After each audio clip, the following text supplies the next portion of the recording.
నమస్తే అండి. సాయిరామ్. అయితే ఇప్పుడు మనం కూరగాయల రేట్లు అన్నీ చూస్తున్నాం. అయితే దాంట్లో పోల్చుకుంటే ప్రతి కూరలోకి మంచి ఇంగ్రీడియంట్ అయిన టమాటో ఆ కాస్ట్ చూస్తే ఆకాశాన్ని అంటుతుంది కదా. సో దానిపైన మీ అభిప్రాయం?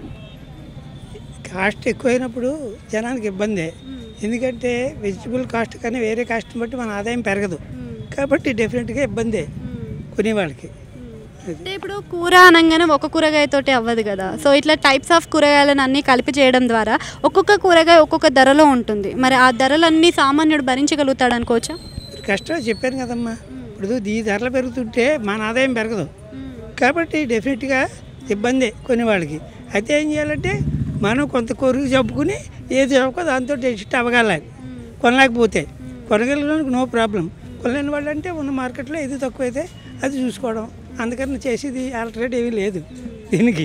అంటే ఇంటి దగ్గర వచ్చే వాళ్ళ దగ్గర కొనడానికి భయపడి కొంతమంది మార్కెట్లోకి వెళ్తూ ఉంటారు. మరి మార్కెట్లతో పోల్చుకుంటే మరి మార్కెట్ల ధరలు ఏ విధంగా ఉన్నాయనుకోవచ్చు?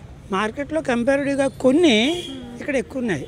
కొన్ని ఇప్పటికమ్మా చూడు ఎక్కడికక్కడ రోడ్డు మీద పెట్టి అమ్ముతుంటారు కదా, వాళ్ళ దగ్గర కొన్ని రేట్లు ఎక్కువ ఉన్నాయి, ఇక్కడ కొన్ని ఎక్కువ ఉన్నాయి కంపారిటివ్గా.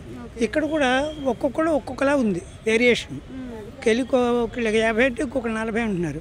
కాబట్టి మనం 4 చూసుకుని ఎక్కడైతే తక్కువ అయితే అక్కడ కొనుక్కోవాలి. ఎక్కడ ప్రభుత్వం అయినా ఏ ప్రభుత్వం అయినా మనం రీసెంట్ కాలంలో వినుకుంటూ వచ్చింది డైరెక్ట్గా రైతుల నుంచి కొనుగోలు అనేది చేపిస్తాము అని అన్నారు. మరి అది జరుగుతుంది అనుకోవచ్చా రాష్ట్రాలలో? నా లెక్క ప్రకారం అయితే ఎక్కడ జరగట్లేదమ్మా. రైతు బజార్ పేరు పెడతారు. I'm from Andhra. రైతు బజార్ అంటే దాన్ని ఏంటంటే అసలు రైతు తెచ్చి అక్కడ అమ్ముకోవాలి. దట్ ఈజ్ కాలేదు రైతు బజార్. కానీ ఇక్కడ అలా జరగట్లేదు. రైతు ఎవరికి రాడు. ఎందుకంటే రైతు పరిమాణకుడు ఇక్కడ రావాలంటే రోజుకి 500 వేస్ట్ అవుతుంది అతనికి. కాబట్టి ఇక్కడ అమ్మేసుకుంటాడు అంతే. అక్కడ మనం అనుకుంటున్నాం. కాబట్టి రైతు బజార్ కాన్సెప్ట్ అనేది ఎక్కడ జరగట్లేదు నా ఉద్దేశంలో.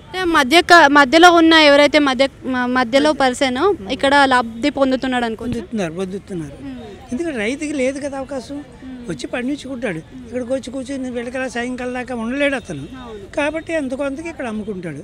కాబట్టి డెఫినెట్గా ఇక మనకి తప్పట్లేదు ఇది. అదేవిధంగా వ్యవసాయం చేసేవారు తక్కువ అవ్వడంతో ఈ రేట్లు కూడా ఎక్కువ అవుతున్నాయి అని అంటున్నారు కదా.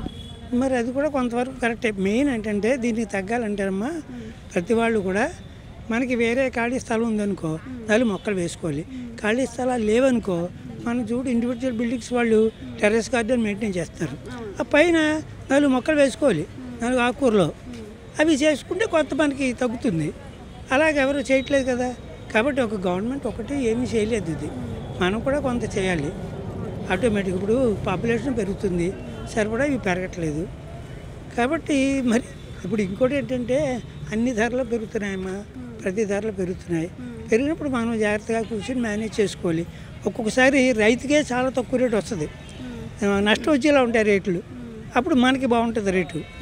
కానీ ఒకసారి రైతు చూడు పేపర్లో చూస్తుంటాం టమాటాలన్నీ రోడ్డు మీద పారేశారు, ఇంకోటి ఏదో పారేశారు. మరి అలా అయితే పూర్తిగా రైతుకి నష్టమే. రైతు ఉండేనే కదా మనం. కాబట్టి కొద్దిగా పెరిగినా మళ్ళీ పెరుగుతుంటాయి. దాన్ని ఏ గవర్నమెంట్ ఎంతవరకు చేయగలదు చెప్పు. ఇప్పుడు రైతు బజార్లో బోర్డు పెడుతున్నారు, దానికన్నా ఎక్కువ రేటు అమ్ముతారు ఒక్కొక్కప్పుడు. ఏమంటే ఇది వేరండి, ఈ క్వాలిటీ వేరు, వాళ్ళు రాసిన క్వాలిటీ వేరు అంటాడు. ఏం సమాధానం చెప్పలేము. అంచేత దీనికి ఏం చేయాలంటే ఇవి చేయలేము.